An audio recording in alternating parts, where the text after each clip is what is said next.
Assalamualaikum warahmatullahi wabarakatuh. Berjumpa lagi dengan pelajaran Bahasa Indonesia kelas 8. Kali ini kita akan membahas tentang menyunting. Jadi kita akan melakukan kegiatan menyunting. Kalau kemarin materi kita yaitu tentang pemakaian huruf kapital, sekarang kita terapkan dalam kegiatan menyunting kali ini.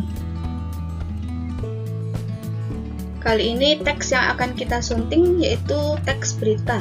Jadi kita kembali ke bab 1, kita akan membahas tentang menyunting teks berita. Sebelum membahas materi lebih lanjut, terlebih dahulu kita mengenal istilah menyunting dulu. Apa itu menyunting? Apakah kalian pernah mendengarkan istilah ini sebelumnya? Mungkin di SD atau di MI.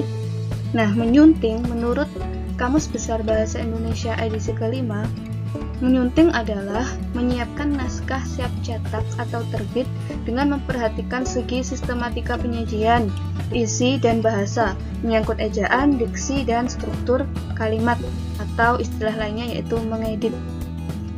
Jadi, menyunting ini, kegiatan ini biasanya dilakukan di penerbit-penerbit buku. Nah, sebelum mereka mencetak buku atau menerbitkan buku, maka mereka harus menyunting naskah tersebut agar bersih dari kesalahan-kesalahan. Langkah-langkah menyunting ada banyak sekali. Kalau dalam menyunting berita yang perlu diperhatikan, yang pertama adalah tentang kebenaran isi berita yang ditunjang oleh keakuratan fakta-faktanya. Jadi dalam menulis berita kita harus memperhatikan fakta.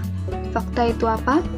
Fakta adalah kejadian yang sudah terjadi atau yang benar-benar terjadi, kejadian yang nyata. Nah, itu adalah fakta. Yang kedua, kita harus memperhatikan kelengkapan isi beritanya. Kita harus memperhatikan apakah unsur beritanya lengkap, yaitu berupa rumus adik simba. Apa, di mana, kapan, siapa, mengapa, dan bagaimana. Nah, teks berita harus memiliki kelima unsur tersebut. Kemudian yang C, kita harus memperhatikan struktur penyusunan berita yang dimulai dari bagian yang penting ke bagian yang kurang penting. Kalian masih ingat tentang piramida terbalik? Nah, jadi bagian paling atas atau kepala berita merupakan bagian yang paling penting. Kemudian ada tubuh berita, yaitu bagian yang penting, dan yang terakhir adalah ekor berita, yaitu bagian yang kurang penting. Kemudian yang D, penggunaan bahasa. Nah, terkait dengan penggunaan bahasa, yang perlu kita perhatikan adalah pertama, keefektifan kalimat. Apakah kalimat yang digunakan sudah sesuai dengan aturan atau belum? Kemudian yang kedua, kebakuan kata. Kata itu baku atau tidak baku. Dan yang ketiga yaitu ketepatan ejaan dan tanda baca. Mari kita perhatikan contoh teks berita berikut ini. Nah, kalian bisa baca dulu, kalian catat di buku. Oke, jadi tolong dicatat. Kemudian kalian analisis apakah di sini ada kesalahan-kesalahan tulis. Kalian bisa mengeklik tombol pause dulu di video ini. Kalian tulis, kemudian baru dilanjutkan di play lagi. Nah, slide ini juga masih kelanjutan dari teks berita slide sebelumnya. Nah, kalian tahu apa saja kesalahan yang terdapat pada teks berita di atas? Apakah sudah menemukan? Coba kita cocokkan ya, apakah cocok dengan pembahasan kita setelah ini. Dalam teks tersebut terdapat bagian yang perlu diperbaiki, antara lain A. Berdasarkan kelengkapannya, dalam berita tersebut terdapat bagian yang hilang. Jadi ada yang hilang dari bagian teks di atas. Di dalamnya tidak dijelaskan waktu terjadinya kebakaran. Dengan demikian, pertanyaan kapan atau istilah bahasa Inggrisnya adalah when tidak bisa dijawab oleh berita tersebut. Berarti berita tersebut tidak memiliki unsur yang lengkap. Kemudian yang B, ada beberapa kata yang ejaannya tidak tepat. Kata-kata yang dimaksud adalah Cilandak Utara dan Jakarta Selatan. Kedua pasangan kata tersebut harusnya ditulis Cilandak Utara dan Cilandak Selatan.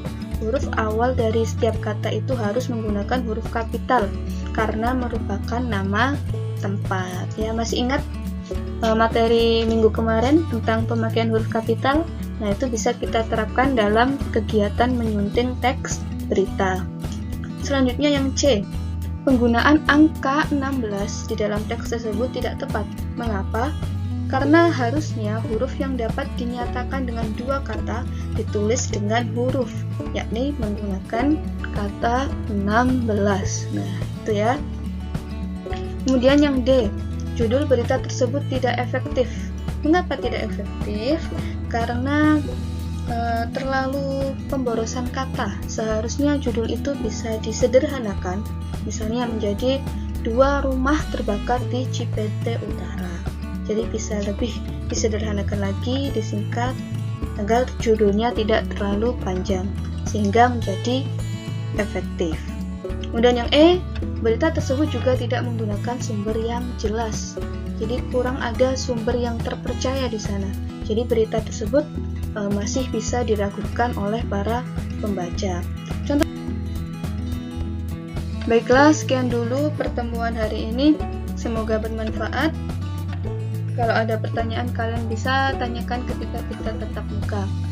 Tetap jaga kesehatan. Wassalamualaikum warahmatullahi wabarakatuh.